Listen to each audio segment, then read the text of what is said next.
দাদা আপনাকে একটা কোশ্চেন করছি, আপনি যদি উত্তরটা দেন তাহলে ভালো হয়। বলুন। আপনার মানে হবি কি কি আছে? আমার হবি হচ্ছে ঘোরা, ট্রাভেলিং। ট্রাভেল করা। আচ্ছা আচ্ছা। আর যদি আপনি মনে করুন এমন কোনো সঙ্গী পেয়ে গেলেন যার সাথে ঘুরতেও আপনার মজা লাগে এবং নানা জায়গায় আনন্দ করতে মজা লাগে, তাহলে আপনি কি করবেন? ভীষণ ভালো হবে, আমার ট্রাভেলটা আরও সুমধুর হবে। আচ্ছা। আর আপনি ট্রাভেলে মানে তো ঘুরতে ভালোবাসেন, সেটা তো আমি জানতে পারি। তো আপনি কোন কোন জায়গায় ঘুরেছেন? আমি এখনো পর্যন্ত দিল্লি, রাজস্থান, কাশ্মীর, সিমলা, মানালি, সিকিম, দার্জিলিং, ভাইজ্যাক, থাইল্যান্ড, অমরনাথ।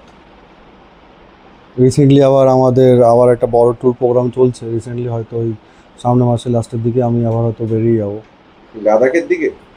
হ্যাঁ, লাদাখের দিকে প্ল্যান আছে, কিন্তু লাদাখ তো এখন তো প্রচুর বরফ তো টরফ হয়ে আপনি গেছে। তো অনেক জায়গায় ঘুরেছেন, হুম। তো কোন জায়গাটা আপনার সব থেকে ভালো লেগেছে?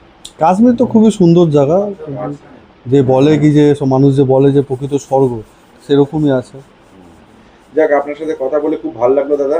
আপনি আপনি আর কিছুদিন ভিডিও ভিডিও বানাচ্ছেন না সোশ্যাল মিডিয়াতে? অনেকেই আপনাকে না, চাইছে। আমি খুব উৎসাহী যে আমি সোশ্যাল মিডিয়াতে ভিডিও ছাড়ার জন্য।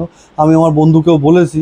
আমার বন্ধু রিসেন্টলি কদিন খুব কাজে ব্যস্ত হয়ে গেছে, সে তার ওই কী সব প্রোগ্রাম সেট আপের জন্য এসব ব্যস্ত হয়ে আছে। ও অনেকগুলো সিলেকশন করে রেখেছে, খুব তাড়াতাড়ি আমাদের দুজনকে আবার আপনারা দেখতে পাবেন। থ্যাংক ইউ দাদা, থ্যাংক ইউ, নমস্কার।